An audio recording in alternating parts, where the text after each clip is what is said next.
Dostlar, bizimlə CSS-də 7-ci dərsimiz olan table necə yaratmaq lazımdır, table necə biçimləndirmək lazımdır, onu öyrənmiş olacağıq. Bunun üçün ilk növbədə əvvəlki dərslərdə olduğu kimi bugünkü dərsimizdə də Notepad++ proqramı açırıq və kodlarımızı HTML kodları içərisinə inteqrə daxil etmiş olacaq. Cədvəl yaratmaq üçün HTML dərslərində də elədiyimiz kimi ilk növbədə mən bura bod tekləri arasında table teklərini yazmamız gərəkdir. Table teklərini yazırıq. Üzr istəyim, burada anı unuttum.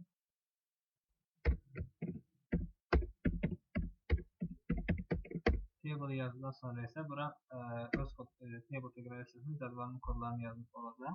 Table tekləri içərisində isə tr və td-ləri daxil edilir. Lakin bugünkü dərsimizdə biz yeni tag olan th-ı öyrənmiş olacaq. Th bizə nə üçün işə yarayır? Belə ki, th vasitəsilə biz öz cədvəllərimizə başlıqlar vermiş, hər sütuna bir başlıq vermiş olacaq. Bunun üçün sizə tr tagi daxilinə th-ları yazmamız gərəkdir. Tr bugünkü dərsimizdə mən sizə adı göstərəcəm. Belə ki, ad və soyad hissələri qara hərflə görsənəcək və bunların altında isə ad hissəsinə müvafiq olan adlar, soyad hissəsinə müvafiq olaraq soyadlar hissəsi görsənmiş olacaq.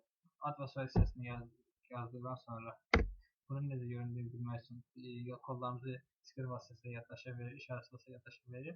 Launcher proqram bölməsindən Launcher programa daxil oluruq və gördüyünüz kimi burada ad və soyad hissəsi yaranmış oldu ki, hansı bu qara hərflə yazılmış oldu və indi isə müvafiq olaraq ad və soyad qisminin aşağısına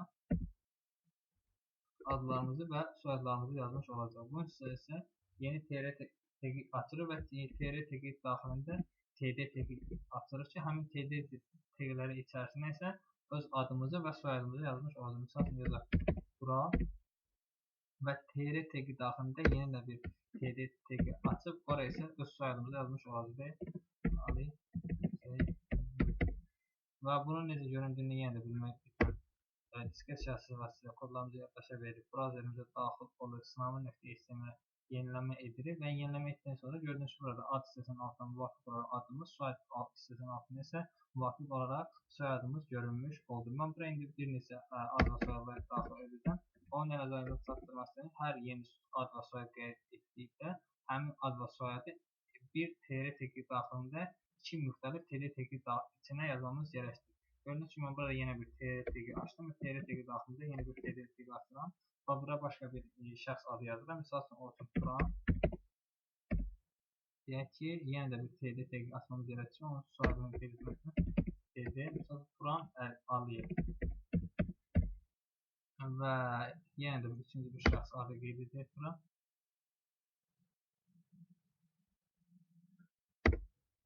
İkinci şəxs adı qeyd edək. Yəni tr. Yəni tr daxil td. Burada bir tr td. Və tr daxil td-lərin içərisində adımızı yazırıq. Misal üçün, olsun Əli. Və soyadını da qeyd etmək üçün yenə də bir td tag açmamız gərəkdir. Td tagi içərisində onun soyadını qeyd etmək. Əliyev. Və gördüyünüz kimi, mən buranın 3 müxtəlif insan ad və soyadları qeyd etdim. İndi bunların necə görünməsini bilmək üçün yenə kodlarımızı diskret şəxsi vasitəsilə yaddaşa verib, browserimizdə necə göründüyünü bilmək üçün sınavı.html-ə bir refresh veririk. Və gördüyünüz kimi, burada müxtəlif olaraq altta ad hissəsinin altına adlar, soyad hissəsinin altına soyadlar görünmüş oldu. İndi isə mən bu cədvəlimizi, qıraqlarını, kənarlarını göstərmək, kənarlıqlar verəcəm. Gördüyünüz kimi, burada bu ad və soyad hissəsi yazılır. Lakin bu cədvələ oxşamır. İndi bunu necə cədvəl formasına sizə onu göstərmək istəyirəm. İlk növbədə mən bura table, daha sonra virgül, daha sonra tr, yenə virgül və yenə th taglərini yazdım və th-dan sonra quyruqlu mötərizəmi atmış oldum.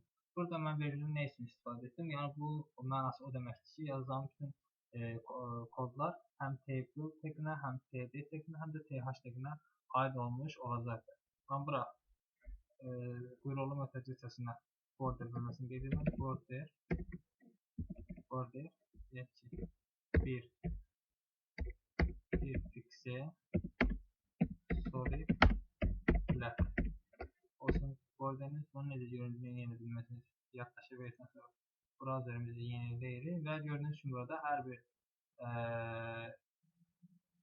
sözün bir kənarlığı olmuş oldu. Lakin gördüyünüz kimi bunlar səliqəsiz görünür, adi cədvəl halında görünür. Bunu necə müəyyən yazılacaq? Bunun üçün isə yeni bir table CSS kodları ilə table yazılır. Daha sonra burada table'dan sonra qurulu mötərizəni açdıqdan sonra isə border deyil.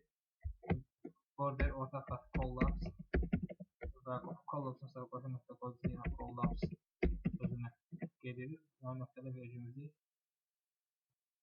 yazmış olacaq. Burada kodlarımızı yaddaşa verdik. Browserimizi yeniləyirik.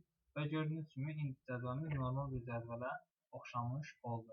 Misal üçün mən istəyirəm ki, indi isə mən bura ad və soyad hissəsi üzərinə yeni bir başlıq əlavə etmək istəyəcəm ki, hansı ki mən istəyirəm ki, deyək ki, burada deyək ki, bu ad və soyad hissəsini istəyirəm ki, Prime Mirror saytının deyək ki, adminləri bölməsi buraya yazılsın. Bunu necə əlavə edəcəm? Bunun üçün table teki içərisində yeni bir tr teki açıram. Tr teki açdıqdan sonra th açıram. TH-ı açdıqdan sonra isə onun içərisində öz kodunu yazıram. Məsələn, prime mirror.com saytının adminləri.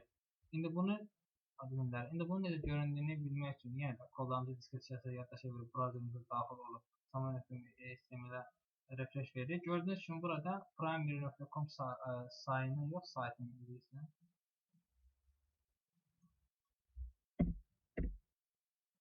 Saytının adminləri bölməsi çıxacaqdır. Saytının adminləri hissəsi yazılır. Lakin bu hər iki bölməni əhatə etmədi. Birinci sütunumuza uyğun gəldi. Bunu necə edəcəm ki, hər ikisinə aid olsun. Bunun üçün isə th bölməsi hissəsində call span sözünü əlavə edirik. Call span bərabərdir. Dırnaq şəxsəsində 2 deyir. 2 burada bizim sütunlarımızın sayına müvafiq olaraq göstərmemiz gərəkdir. Və burada yaddaşa verdiyi kodlarımızı browserimizi yeniləyirik. Gördüyünüz kimi burada primemirror.com saytının adminləri daha sonra aşağıda ad və soyad hissəsi göstərmiş oldu ki, bunların da altına müvafiq olaraq adlarımız və soyadlarımız çıxmış oldu. Bugünkü dərsimiz də bununla yekunlaşdı. Növbəti dərsdə görüşərik.